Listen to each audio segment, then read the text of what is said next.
Greetings, friends, and welcome back to the Musings from the Mount podcast. I am your host, Joseph Carenza. In today's episode, we explore some ideas. What if America's political division isn't a crisis, but it's a classroom? In this episode, we step back from the immediate political drama to explore our national journey through the lens of ancient wisdom, and we examine how esoteric teachings might help us understand and therefore transcend our current political divisions. We use a perspective that goes beyond left and right. We examine the spiritual evolution at work in American democracy, and we use examples from Greek tragedy to some of our personal transformations to discuss how the process of achieving a more perfect union begins with the understanding the deeper purposes behind our divisions. We hope you like this podcast. And if you do enjoy this podcast, please consider going to meditationmount.org and donating. Your donation helps us to bring you this podcast, as well as all the other programs the Mount produces, both today and in the future. We're incredibly grateful and honored by your support. Now back to the podcast and building a more perfect union.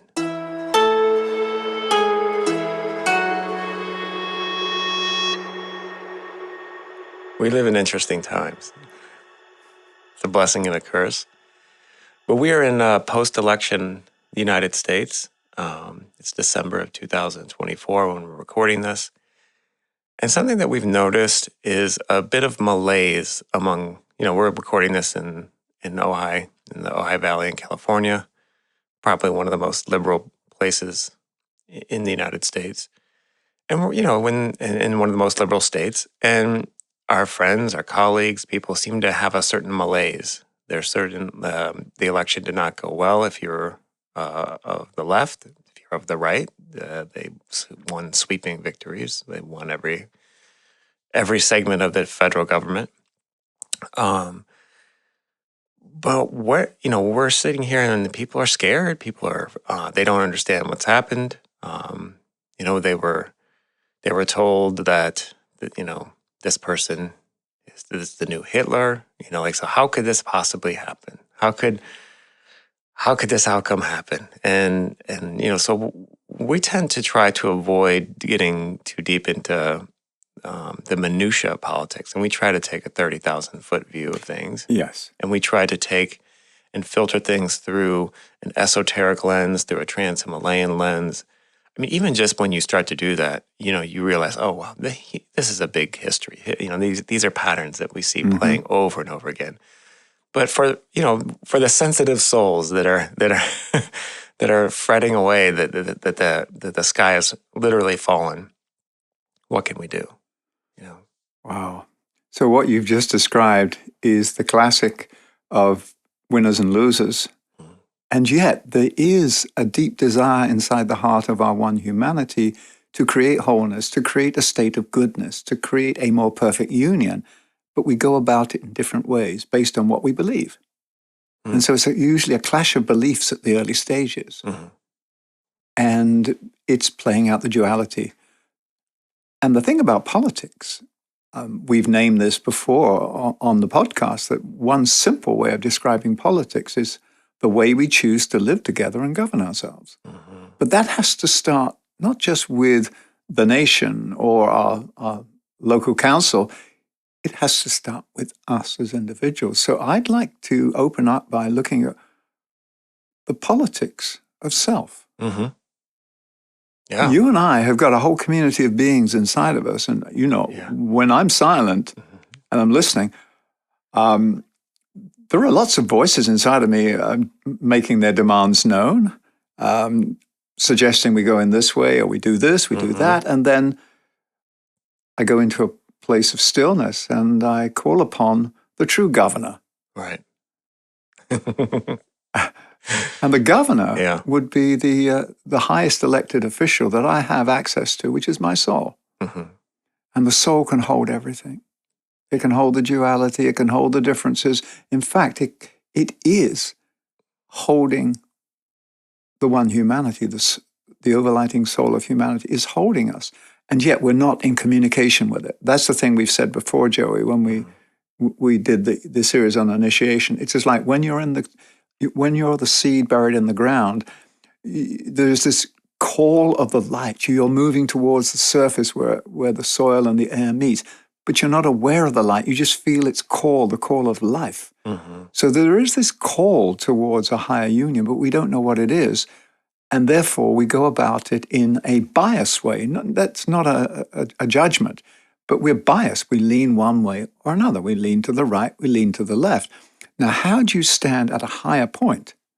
A stillness. And I've had this conversation. In fact, I've spoken inside the Ohio Valley with people who voted for Republicans and people that voted for Democrats. I've spoken with both. And they both believe, well, hey, this is a great opportunity to clean house. Mm-hmm. It's cleaning house with Drano, maybe. We're sandblasting. We're sandblasting. But I'd like to, first of all, just look at what are the politics of self, and then step back and look at how do I make sense of what's happening on the world stage? Because for some people, they are absolutely distraught. Yeah, I mean, they're really distraught. I was gonna say distraught. And we've noticed this in people that are very dear to us, very near to us. They seem almost like they've seen, like they were lost in the woods and someone was, trying to attack them. People are generally gripped with fear. And we've had people who come to visit us at Meditation Mount. I've had conversations with many people who are trying to make sense of it all. Mm-hmm. But let's go back to the politics of self. Yeah. If you and I are to evolve and create a vehicle that is able to receive the light, the love, and wisdom of our own soul, it has to be integrated. It has to have a certain unity about it. It has to be a unified field. So this whole phrase that's in the preamble to the U.S. Constitution about towards a more perfect union makes sense on an individual level. For me, a more perfect union is when I have created a vehicle on earth that's able to be in resonance with my soul. It's like living in integrity, where my outer life is in resonance with the inner truth. Now, that takes a long time. We've said in other podcasts, it takes lifetimes. It's a long, hard road. And yet, that's the road. And the whole thing of personal politics, or the politics of self, is how do we organize our community of self? How do we create a harmonious society that is governed by the soul? The soul is not a dictator. That's the one thing I've found in my life. Mm-hmm. It simply is a presence. And that presence would love to show up on earth in its full glory. Mm-hmm. The soul of humanity would love to show up on earth as this resplendent expression of life inside the planetary life. Because if we don't understand that our human evolution is tied up with the evolution of the planet as a living being, that's when we can narrow it down and paint ourselves into a corner and get boxed in. Mm-hmm. So for me, the politics of self is a spiritual practice. How do I bring order to my life? Not by imposing martial law, as they have done in, I think it was South Korea. South Korea just impartial. Last night. So that's one way of laying down the law. Mm-hmm. For us, the law is the law of love. And to obey the law means to be in resonance with the soul, which is a source of love. Mm-hmm. It may sound very flowery what I'm saying, but it's real. So how do I make sure that all my community members serve the common good? Mm-hmm. Yeah. Now, inside of me, I've got parts of me that I've not loved. They're homeless. Yeah. There are parts of me that I've given too much power to because they're patterns of addiction, and therefore they are ruling the roost. Yeah. But they're not ruling it from a place of consideration for the good of the whole. Mm-hmm. So the whole thing of politics of self for me is how do I bring myself into a state of wholeness? How do I create, if you like, the individual version of what Martin Luther King was alluding to with beloved community? Mm-hmm. How does Michael become a beloved community? Because when I become a beloved community, Guess who shows up? Build it and they will come. Yeah. The soul That's true. says, hey, now you've prepared my house. Yeah. It's like the temple builders, Joey. We touched on this. Yeah. You build the temple so that it can house the highest fire. That's right. So I don't know. I mean, that's an opening. There's also, I think, I was thinking about the stories that we tell ourselves, and this works on many levels. We tell ourselves stories about, I did this, so I deserve this treat today, So we tell ourselves stories about, everything. We're a storytelling culture. We're a storytelling animal. We're the one animal that tells ourselves stories about ourselves. Yes. And so we talked a little bit about this, the idea of heroes and villains, and we tend to need to have a strong villain in order to have a hero, and I think that's what we're looking at now. Is like I guess one of the reasons why I didn't have as much despair after the results of this election is because I have noticed just in my time on Earth that it seems like the left is never better. They're doing their best work when they're the underdog. When they have a sort of a idealistic fight, and it seems impossible. And that seems to be when the left shines the best, whether it's the civil rights movements or whether it's individual rights and so it seems like instead of this catastrophe, it seems like the beginning of another great story. Well, it's interesting because we are telling a story, and if we just sort of segue from what we just talked about with the community of self, the community of self is this striving to create a new state, a new state of being. I call it the united state of being. Right. Okay. We're in the United States of America, right. But how can you and I create a united state of being? Now, what you've just described is this struggle between the beliefs of what we think is the right way to go about things. What I'd like to do is to answer the question you initially posed about how to, this duality, how do we hold this duality? I want to go back to the world stage. Okay. And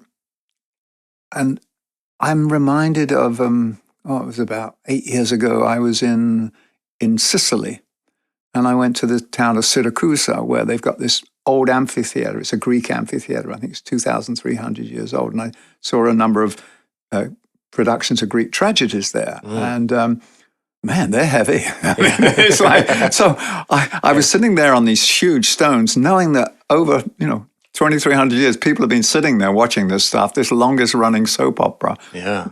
The longest running show on Broadway. Right.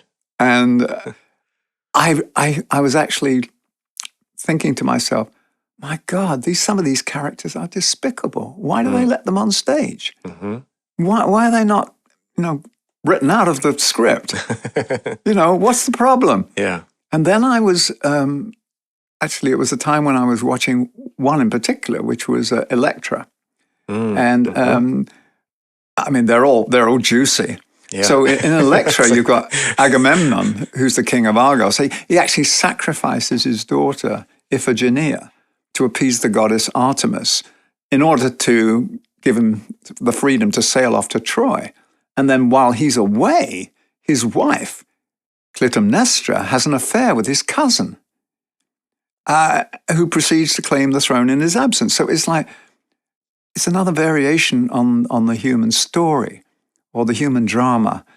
And when I saw this, and then you've got the Greek chorus, and I love that. You've got 20, 25 people moving behind in this sort of swarm, chanting, echoing what the person representing the whole is saying. I suddenly understood why the Greek chorus is such. It's there to represent saying that this person is acting out our story. I mean, it was like, whoa. And then it became obvious to me the real reason these characters existed and were actually allowed to act was we have to portray the darker, unresolved aspects of our human nature because we're still wrestling with them, seeking to overcome them. And if they're not on stage, they're missing. We can't deal with them. So For me, as I say, a Greek tragedy is like a long-running soap opera. And if I look at the world at the moment and the political landscape, I think it's a similar story that we're witnessing, because the outer reality always reflects what's on the inside. And I think you said this, we're not saying one is right or wrong. So like without blame or judgment and without entering into this very tense polarity of party politics that's alive in the psyche in this country at the moment, we can witness the playing out of the drama of evolution, the evolving life of the soul of America. So as you said, there are people here in the United States who are celebrating the outcome of the recent election because they see it as a hopeful step forward, a new broom that can sweep clean and sweep away old encrusted forms and break up the establishment, quote unquote, while another section of society sees it as a disaster, as you said, and also sees it as a sign of moral decline. Yeah, that's a key point. And a dramatic backward step. Yeah. So the question that we're faced with inside ourselves, but also inside this nation, how do we now move forward from these locked positions of duality to a higher point of convergence? And this is where I'd like to explore with you something that you hinted at. What if there were no winners and losers? What if it's a different scenario we're playing out? So what I would like to put forward for those listening, and once again, we're not putting forward anything that we believe is the absolute truth. We're sharing the wisdom that we have from the teachings of the lineage that we're part of, from our own experiences, observations, and also from the group life here at Meditation Mount. So if you look at all the characters on stage at the moment and what's being played out and acted out here in the United States, you could say, well, one side won, the other side lost.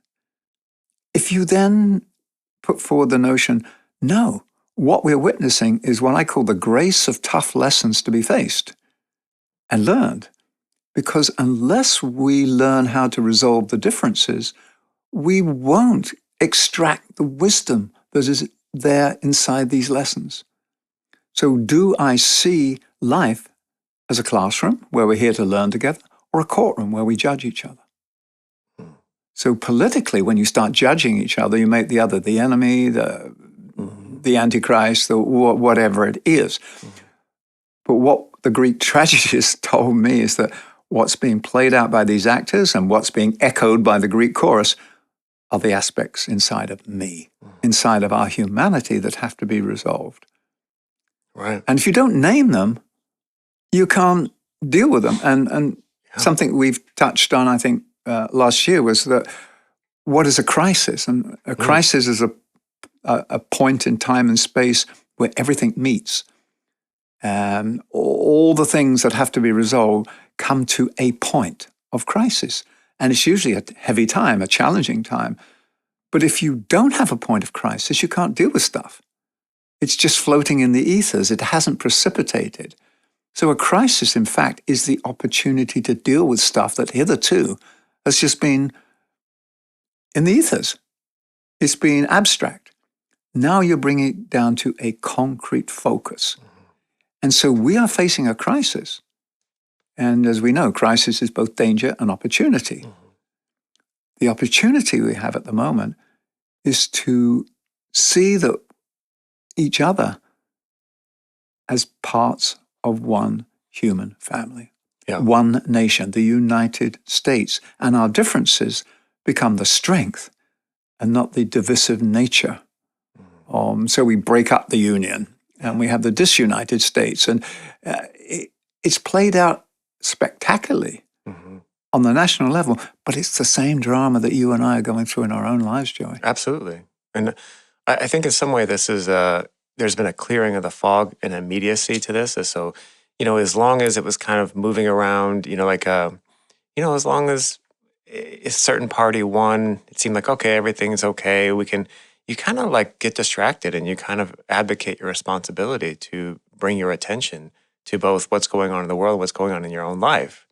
And I was thinking about the concept of the steel man, so if you don't know what a steelman idea is, it's when you give the best good faith representation of your opponent's argument. If you're whether you're in a political party or you're in a debate, it's showing that you can articulate the other side's argument in a good faith manner.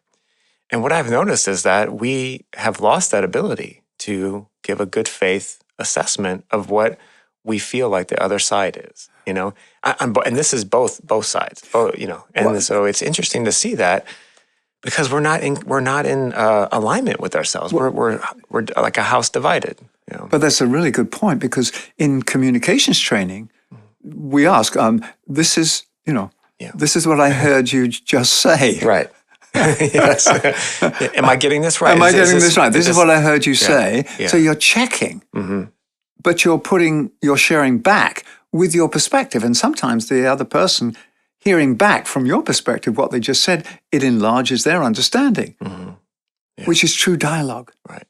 Which is, I guess, one of the reasons why I love the podcast format so much, is because, for instance, if we were on a TV show, we would have a 5 to 7 minute segment where we'd be yelling at each other and trying to, there's no circling back around to an old point. There's no giving time to expand on something. That's why I love this format so much. Well, I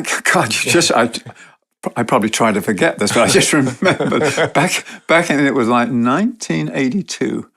There was a big convention in London on a spiritual convention. Yeah. And I was invited to be one of the panelists.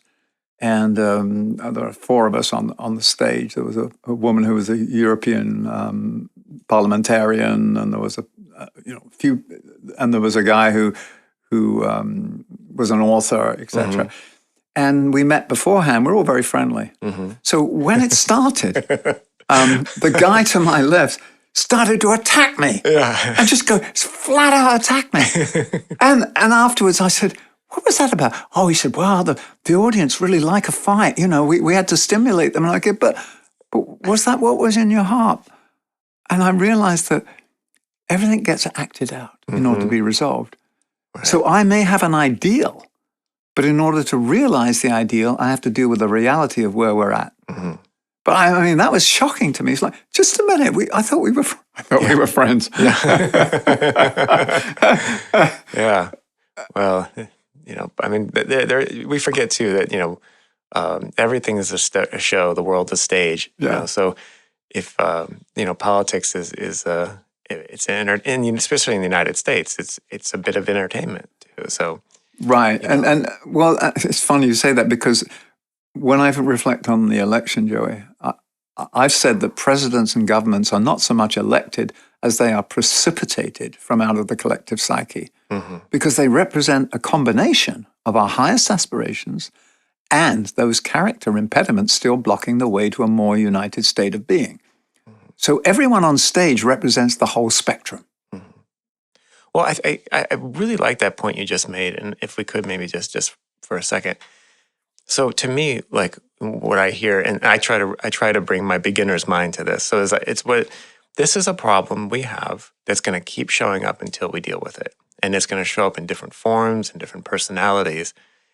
But until we admit, like in ourselves, that we are not perfect, like if we approach this from a perspective of it's the other side's fault, well, then this same problem keeps showing back up again. If we're not be able to admit that this is a problem, and you learn that in addiction, first you have to admit there's a problem. Then you have to maybe admit that you're powerless in your current form to address the problem. And then you have to look for help, whether it's a higher power, whether it's a beloved community, whether it's support, a support system. So if we're not willing to admit that there is this reoccurring problem that we're not addressing, whatever that may be, but it takes the form of you're the current boogeyman, Yeah. So bringing that back to what you said earlier, where do we begin with ourselves? Like to say, how is this manifesting itself in me? How am I a house divided? Well, it goes back to a basic understanding of biology, right? Spiritual biology. Are we one organism? Are we different aspects of one organism? If we are, Well, the organism is only healthy to the degree that it works together and life flows through it. It's not fighting each other. My liver's not trying to kill my kidney, and my heart's not checked out. It's as simple as that. Unless we understand we are a part of one body, and inside that body there are differences that have to be worked out. The differences don't have to be divisive.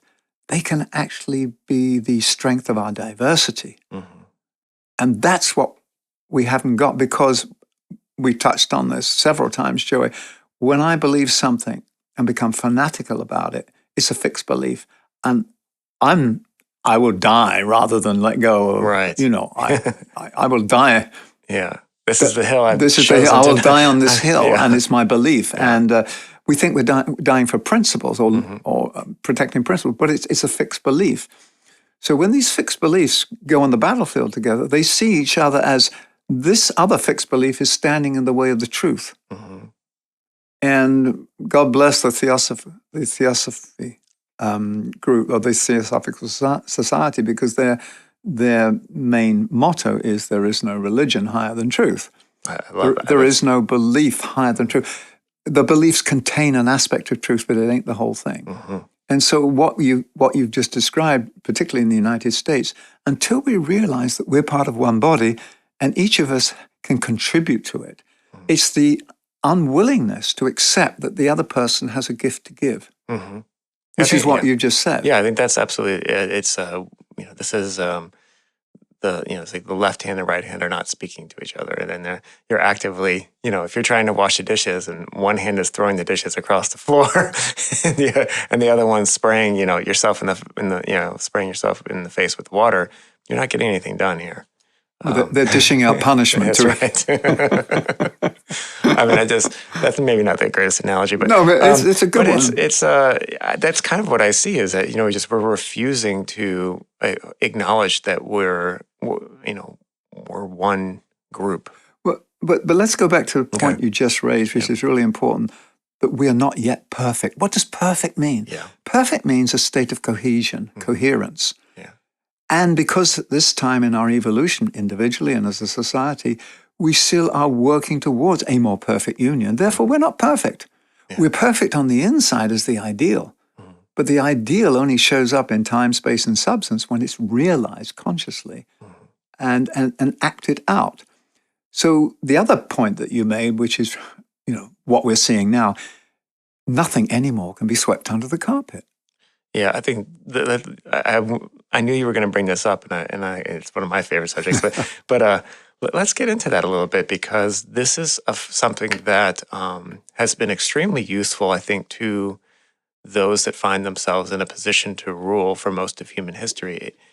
The disappearing of data, or whether it's a person or an idea, that's really tough to do right now. We have more access to data; it's more immediate. Every person in the planet, if they have an internet connection, can have a voice in the conversation. It's a cacophony, but it goes back to like WikiLeaks and all these other things. It's like, no, but you're sharing secrets. Well, what is a secret? A secret is some information that can be useful, but should it be shared with everybody? Should everyone know everything? Now, there are times we've also describe the distinction between secrecy and safeguarding. There are times when if I receive something too early, I can't handle it. I have to grow into the ability to receive power, to receive knowledge. Safeguarding, that's different from willfully withholding. So what we've got at the moment is exactly what you just described, is this, it's an open forum. It's an open forum with social media. And unless everything is brought to the surface, unless you drain the swamp, as they say in this country, and reveal what's there, unless every character is on stage, you can't have a successful outcome to the play. Yeah, you need, in whatever form that is, you need a powerful villain if you want a powerful hero to emerge. But it goes back to this idea of perfection. And in different countries, different cultures, perfection is held differently. That's absolutely true. Yeah, and that's something we forget. We forget that. Well, in the Christian Judaic tradition, you can only really be perfect after you die and after you've gone to heaven. Right. Whereas in Japan, you can become a living treasure in your own lifetime and be seen as a perfect embodiment, even though you're still human. But what this is saying, and I go back to some insights I had when I was gardening, is like when the seed sprouts and comes above the surface and starts to sort of show this little seedling with a couple of leaves, and actually the first two leaves that show up on the plant are called heart leaves because they're usually in the shape of a heart. It's wonderful. Anyway. But I don't get angry at this little seedling for not being a fully blossomed flower. Oh, yeah. Good point. But inside the germ, inside the promise of the seedling, already is the flower. So we already have perfection in us. Right. Now, if I was to run around holding a seed in my hand and say, hey, I'm a flower, look at my wonderful flower. Because you can only... We'd be having a very different conversation, Michael. I know. So my thing is that the truth of who we are can only be shown by being sown and grown. Right. You have to go through the process. And it's stage by stage. Therefore, it's an unfolding from within. And we go back to the David Bohm example of the enfolded universe. Right. The enfolded universe contains the promise, the fully flowered reality. And then you plant it in the seed, in the soils of time and space and substance. And over time and over the seasons, the enfolded unfolds and is revealed. And what is revealed is what always has been there. So the more perfect union we're seeking is already on the inner. The more perfect union in the community of self is always there. The soul holds that. And yet I haven't organized according to the dictates of the soul. The dictates of the soul. The soul is not a dictator. Right. It's the word. In the beginning was the word. It's the word of creation. Now the soul sends out a loving signal and is asking it to be received and amplified and transmitted through its earthly instrument. Yeah. We haven't perfected the instrument. There's a lot of distortion in the retransmission of the signal from the soul. And in a lot of instances, that signal has not even reached the earthly instrument. And I think that's what we're saying is that seeking a more perfect union is, first of all, bringing ourselves together, realizing that we are all part of one organism, and then realizing that organism has, in fact, a destiny, and that we are here to fulfill the destiny, not just for our own aggrandizement of the organism, but because our organism is part of a greater organism called the living planet. And it is a conscious being. It is an entity. It's a sentient life. And therefore, it's lives within lives within lives. Now, when you lose track of that perspective, you go down on the battlefield and you duke it out between reds and blues. Yeah. That's true. And we do touch on that a lot, but it really does change your entire perspective. If you can for a moment pause in the scrum of your own internal dialogues and in the swirl of your feelings, and just for a moment step back and look at almost in wonderment. It's like, oh wow, if this little blue marble, if we think of the earth as just one entity, it's just one system, and we're like, wow, it really does change your perspective. Like, okay, I see here. These are really just conversations, internal conversations within ourselves. Thank you. On how we want to be. So, Joey, do you often have internal conversations about how to manage Joey? It's actually, it's more, to me, it's more striking when I don't have a cacophony of conversation going on inside of me. That's a more notable moment. Oh, wow, it's actually calm today. Well, I want to use this as a real living example. Yeah. You and I each day wake up and we're responsible for the coherence and the direction of this organism inside of the greater life. Yeah. The planet itself is a sentient being. Can you imagine the internal dialogue is going, oh my gosh, everything's going fine except for this one aspect of myself called humanity, Right. which is supposed to be this connective tissue between heaven and earth. It's supposed to be the higher mind and the lower mind. It's supposed to be this bridge that allows me to function fully in physical condition. Yeah. It's like, oh God, what do I do with my human organ? And that's why coming to a state of union, the State of the Union address. It's the soul that gives constantly, 24/7, the State of the Union address. It's the note. It sounds a homing signal. And when we return home, we return to oneness. As we've said that before, the one fractured into the many, then eventually finds its way back home.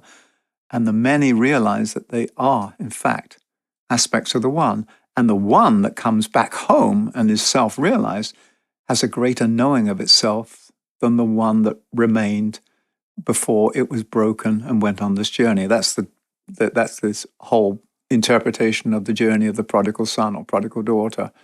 You leave the father's house, you leave your spiritual home, you go out into the world to try and seek fame and fortune and who you are, and then you realize that I am that I am, and something's calling me home, and then you meet other people who are being called home, and in the end, all the parts reassemble at a higher order. There's a very simplistic way of putting it, but how do we reassemble the disunited states of America? Yeah, that's a great question, because we see that in California as sort of a microcosm. I often think of California as sort of the emotional and spiritual skunk works of America. We try the wild stuff out here, you know. Well, just to throw in a little, let me throw in an esoteric factoid here, whether people believe it or not. It said that a large proportion of people living in California are incarnations of people who were in Atlantis in the final phase, because it's so whatever,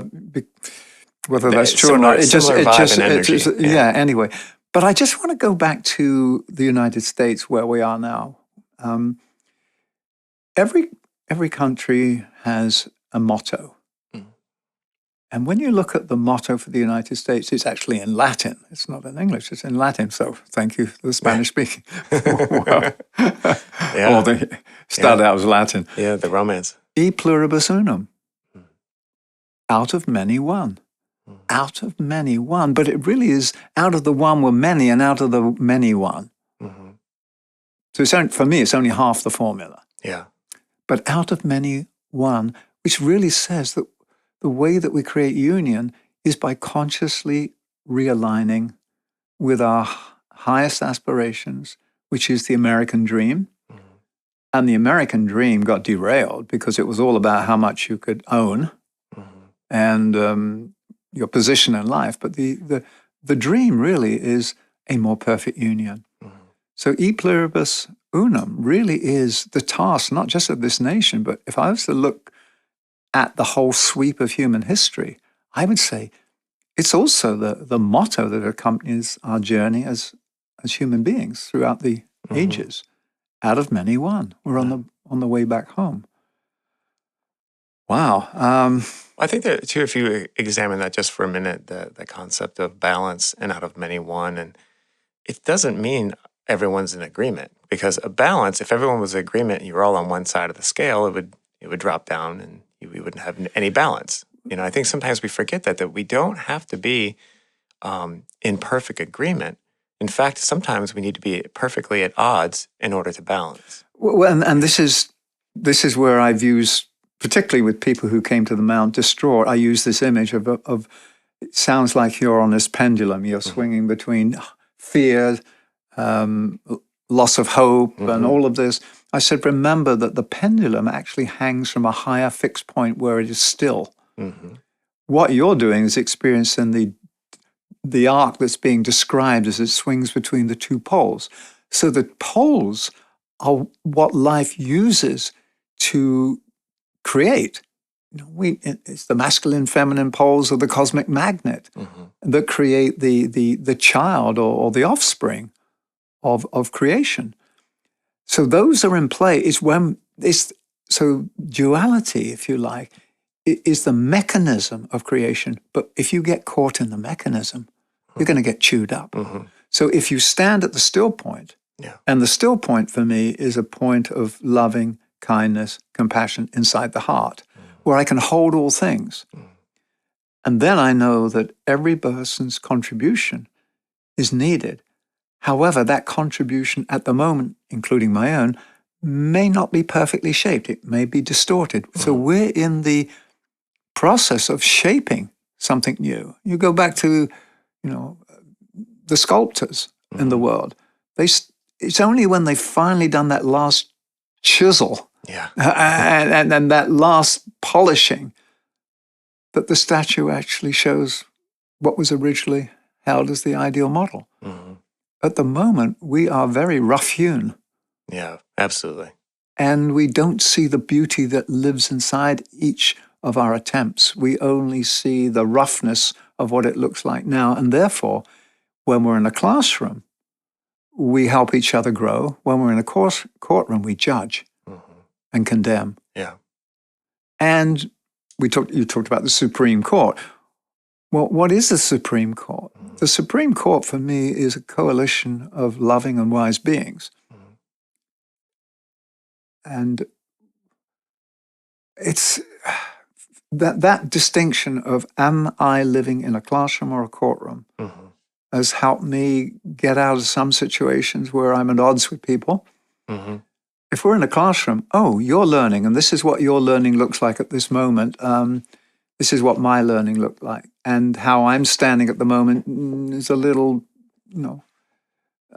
not in resonance with where you're standing. However, we're here to learn the same lesson. How to bring the love, the light, and the power of the soul into an incarnated form through this vehicle that we've been given as its instrument of manifestation. If I'm in a courtroom, I'm going to look at you, all your imperfections, and I'm going to judge you, and I'm going to tell you what you should do, and I'm going to censor you need to go do this, you need therapy, you need this, you need, rather than how may I be of service? Right. And it's interesting, you said before that I deserve, there was that time. Yeah. I look at that and I put a hyphen between D and serve. I de-serve. Oh, okay. Yeah, I see that now. So I'm not in service to the whole. Right. If I say I deserve. I'm glad you said that, because that has always stuck on me when I always try to examine. I don't ever feel like I deserve something, because it never resonated with me, that phrase. And that's why. It's because you're taking yourself out of resonance with, you deserving. I don't know. It's a concept that never really because it's sat an with me. I-centered concept. Yeah. Now, I believe that you and I get everything we need based on the energy we put out. Right. The magnetic call of our own beingness attracts to us all our lessons, all our resources. Some of the lessons we may not like as a personality, but the soul says, you cannot create a more perfect union until you learn these lessons. United States, you cannot create a more perfect union until you learn these lessons. Guess what? We've assembled all these characters on the stage. Right. Act it out. Yeah. I mean, you see that in recovery when you've had some time and you see people that are new that come into recovery, and you're like, you try to give people their best advice, but you realize that everyone has to go through they have the same patterns and same mistakes, and until you make them yourself, until you see them yourself, until you clean up your own mess, you're just going to keep doing it, And so there is something to that, in energy will meet you where you're at. So it's something I've really noticed. It's particularly something you can notice down here in California, because there is such a creative economy here. One of my favorite things about California is that we have something called an idea economy. And that's where I have this idea, and then I go out in the garage, and it actually turns into its own economy. Whether you're HP or Apple, or you're a screenwriter, or you're a musician, you really can turn ideas into economies. But that's what the Creator did. Yeah. And the idea, the dream was realized. So California dreaming. Yeah. Hey. It sums it up. It's really true. Sums it up. And it's hard to really, because I was not born here. I grew up in the Midwest. And, well, as you can hear, I was not born here. So it is a different place. That's unlike other places. And part of that is, I think sometimes we also, we forget that we're part of, there's 49 other states in this union, and they all have different flavors and different vibes. And sometimes we forget that, I think sometimes we also forget as Americans that pretty much every American born today has never lived in a world where the United States was not the number one, and so that changes your perspective. Well, yes, because if you think of number one as being the dominant power. Right, the dominant power, right. But remember, the spiritual motto of the United States is, I light the way. Yeah. Which simply means by example of how we live our lives, we show what's possible. Mm-hmm. It doesn't mean I light the way with a blazing trail of destruction. Yeah, ideally, that'd be great. I think that's where I think we're finally. I like to call the United States we're the teenagers of Western civilization, and some could argue that we got the keys to the car a little too early. Well, yes, and also being born in England and spending time in Europe each year. Looking at the United States from Europe with all its history, a lot of Europeans are just shaking their heads and saying, these kids, yeah, we're the but Wild these West. kids have got all the power. Yeah. But that's where you look upon it as we are a work in progress. Yeah, absolutely, and stagnation is the death of innovation. And we're here to innovate. We're here to try out these new ideas. That's one thing I absolutely love about California, for better or for worse, is that it is a lab where we try wild stuff. Like with these ideas that maybe seem terrible on paper, or maybe seem just like illogical. California is willing to try them out, and sometimes it goes badly, and sometimes it doesn't. And here at Meditation Mount, what's our contribution? Well, we basically what we just covered in this podcast is the conversation, the dialogue we have with people when they come, if they ask. We're never here to impose anything, but if somebody says, "Well, where do you stand on this?" Yeah, this is what I say. Hey, we're all actors on the stage. If you don't have all the actors that are required for the successful outcome of the play, you're not going to have a successful outcome. You can't remove them just because you don't like them. You have to resolve the differences at a higher point. And this is the gift that we were given by Dr. Roberto Assagioli, who inspired the founding of the Mount. He was the founder of a spiritual psychology called psychosynthesis. One of its main components, there were two for me. One was this ability to resolve duality at a higher point. Like you've got this equilateral triangle and you've got the baseline between positive and negative, and people go between these two, right and left, red and blue on the baseline. And he's saying that, no, you go to the center of the baseline where you're holding the qualities of both or the positions of both.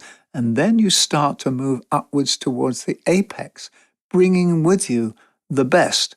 And then the best of both meet in one place at the apex of the triangle, which he calls the point of synthesis. So synthesis is a combination and a drawing together and a drawing back into oneness of the differences. And the other thing that he offered in his psychosynthesis psychology approach was that of disidentification. Very basic, like I have a body, but I'm not that body. I have an idea, but I'm not that idea.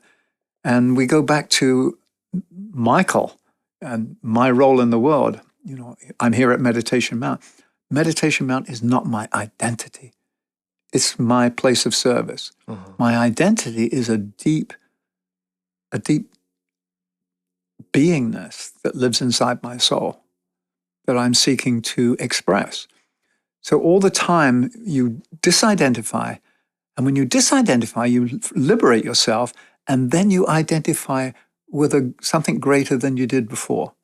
So it's an expansion. It goes back to what we said about evolution, which is the progressive entry into greater states of wholeness and embodiment. Mm-hmm. So, United States of America, over the coming decades, can we have a progressive entry into greater states of union? Mm. Who knows, Joey? That's what we're here to figure out, I Who's guess. writing the script? Right. Yeah. Who's on stage? Mm-hmm. Oh, by the way, there's no audience. Yeah.